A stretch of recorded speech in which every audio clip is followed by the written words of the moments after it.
Well, it took 3 weeks, but we finally have a new episode of Sailor Moon Crystal. And not just any episode, this is the debut episode of Sailor Jupiter, aka Makoto Kino. Sailor Jupiter's best pony. So the story for this episode goes as such. Usagi's school gets a new transfer student, that being Makoto Kino. Of course, Usagi befriends her, introduces her to her friends. They all become a nice big old friends group. Meanwhile, the Dark Kingdom has this whole evil plan set up where they're using some sort of bride mannequin monster thing to lure men in and take them away to steal their energy.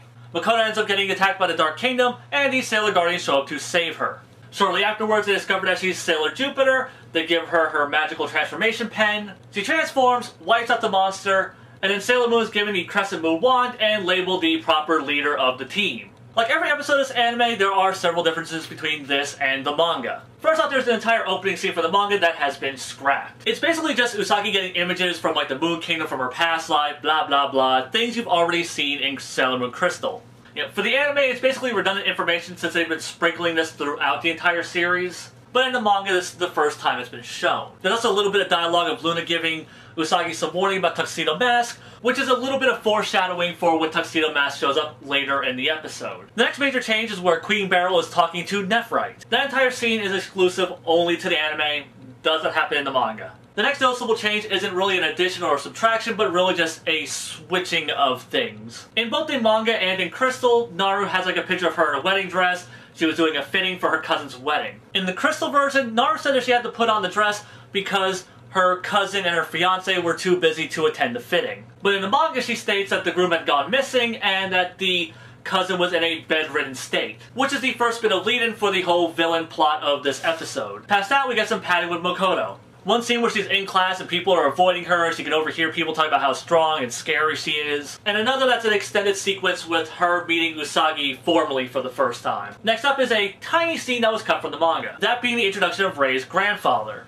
In the classic series, he's a major reoccurring character. In the manga, he was pretty irrelevant. And it seems like in Crystal, they just decided to go the route of cutting him out entirely. Considering that he was name-dropped in Rei's introductory chapter, but not in the companion episode of Crystal, and his one scene in this chapter was completely cut from its episode counterpart. With the exception of minor details, it's pretty much the same up until the climax. Like every episode of this anime, the climactic battle is extended, there's more dialogue, there's a bit more action going on, which makes sense. It's an anime, they want to make it more animated, and, you know, make it more visually appealing to the audience, so that's cool with me. Once again, Usagi gives another speech, much in the same way that she gave to Rei, which inspires Makoto to fight back, and that's when they find that she's Sailor Jupiter. And once again, this speech is only in the anime. In the manga, Makoto just gets super pissed off and just hoists the monster up over her head and just chucks the bastard. But in Crystal, her spirit gets broken until, you know, Usagi's words inspire her. But instead of epically lifting the monster above her head, she just kind of like judo flips it, which is nowhere near as cool. Then we get the Jupiter's transformation. Now, I've already harped on the CGI before. I don't think it's really necessary for me to keep doing it. I will say the beginning of this transformation looked really great. Possibly the best that the transformations had looked at that point. But once she's in the full suit, she looks very CG. At least up until the very end of the transformation where she looked a lot better. There's also a bit of change in her design from the manga. In the manga, Sailor Jupiter had this rose belt thing and an antenna that came out of her tiara. But for some reason they decided to remove those two elements. Well, I mean, the antenna pops out when she does her special attack, but only when she does the special attack like she does in the classic series. And then the last big major change is Nephrite lives. And of course with Nephrite living, the villain's reactions to his death is also removed because he didn't fucking die. Honestly, I'm not sure where the hell they're going with this. Like, I mean, if they're gonna keep the villains alive, I kind of wish they'd do something with them, flesh them out a bit. In the classic series, the villains had a lot more screen time, but they also had a lot more personality. They had character arcs, they did things that fleshed them out as people. But here they're playing the same role they did in the manga, which is show up, cause some trouble, and then disappear with no character development.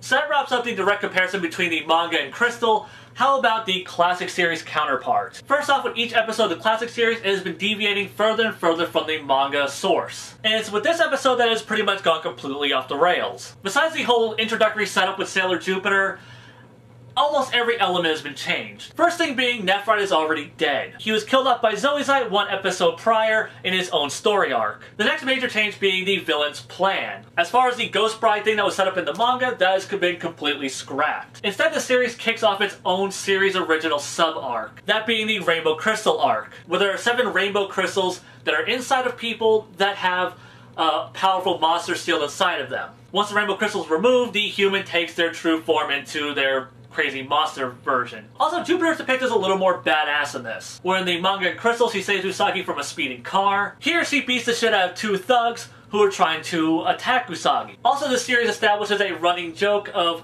Makoto seeing like attractive guys and associating them with her old senpai. Where in the manga and Crystal, I'm pretty sure this is just a one-time thing. Also, this episode is more focused on Usagi and Makoto. Though Ami and Rei do show up in this episode, it's earlier on and they're not actually involved in the battle. So that pretty much covers all the major changes.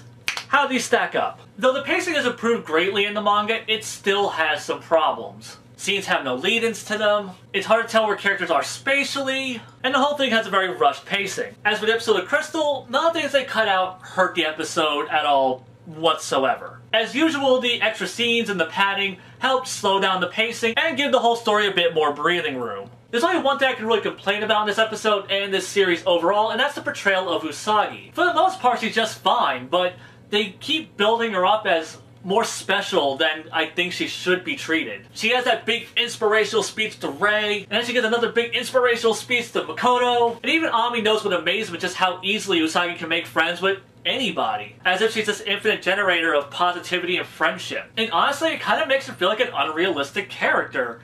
She just seems a little too perfect. I mean, yeah, she has bad grades, she's a little clumsy, you know, these are very minor flaws. But like her personality, her as an individual, she seems a little too idealized. And it just makes her feel less relatable as a character. But then again, I've never been a 14-year-old girl, so what the fuck do I know about identifying with a 14-year-old girl? Maybe her character is very identifiable to females, and my penis just prevents me from understanding this. Beyond that one gripe though, I would definitely have to say the Crystal version of the story was a good bit better than its manga counterpart. As for how it compares to the classic series, fuck man, that's hard. I mean, the episodes are trying to do 2 completely different things right now. And for the first time so far, it was the classic series that had really rushed pacing. Because not only was it introducing Makoto, but it was also setting up the Rainbow Crystal sub-arc. It's a really fantastic episode in its own right, and definitely one of the more memorable episodes from the classic series. And there are a lot of things in this episode I like a lot more than its Crystal counterpart, but as for who told the better story, I